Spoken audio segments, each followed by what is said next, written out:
ইমাম বুখারী,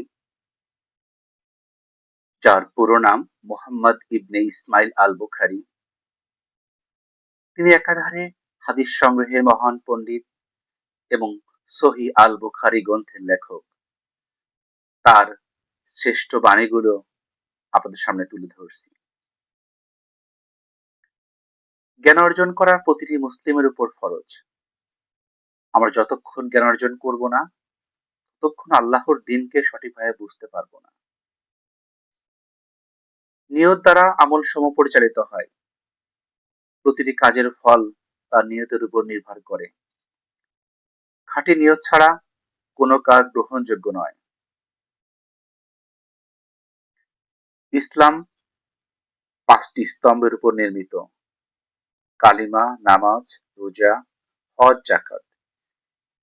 এই 5টি স্তম্ভই ইসলামের মূল ভিত্তি। তোমাদের মধ্যে সর্বোত্তম তারা, যাদের চরিত্র সর্বোত্তম। বাহ্যিক ইবাদতের চেয়ে আচার ব্যবহারের উত্তমতা বেশি গুরুত্বপূর্ণ। রাসূলুল্লাহকে সাল্লাল্লাহু আলাইহি সাল্লামকে অনুসরণ করা সর্বোত্তম পথ। প্রতিটি প্রকৃত মুসলিমকে রাসূল সাল্লাল্লাহু আলাইহি সাল্লামের জীবনকে নিজের জীবনের আদর্শ করে তুলতে হবে। সত্য বলা ঈমানের অংশ। সত্য কথা বলার মাধ্যমে আমরা নিজেদের এবং অন্যদের হিদায়াতের পথে আনি। যে আল্লাহর উপর নির্ভর করে, আল্লাহ তার জন্য যথেষ্ট। আল্লাহর উপর আস্থা এবং বিশ্বাস সকল সমস্যার সমাধান।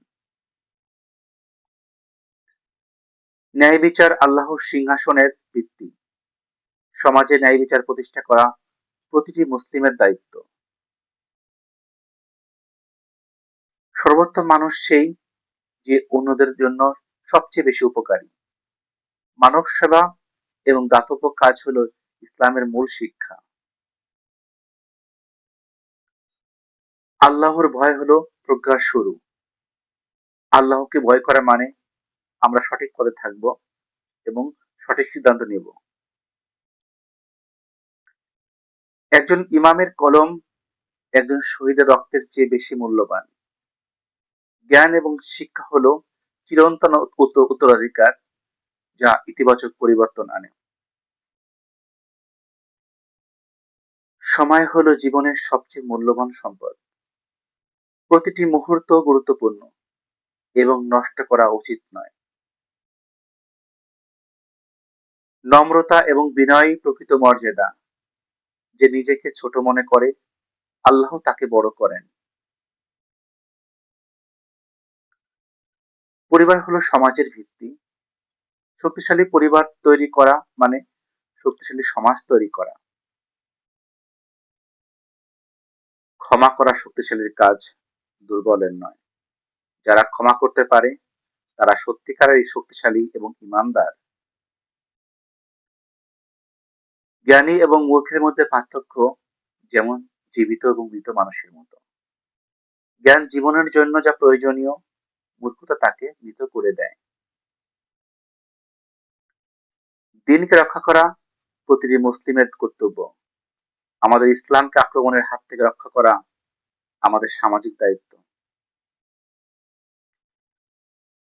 প্রতিশ্রুতি পূর্ণ করা হলো ঈমানের আমানত।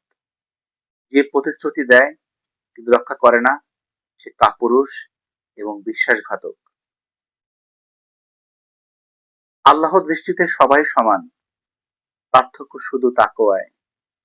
জাতি, বর্ণ এবং গোত্র নির্বিশেষে সবার সমান অধিকার এবং মর্যাদা রয়েছে।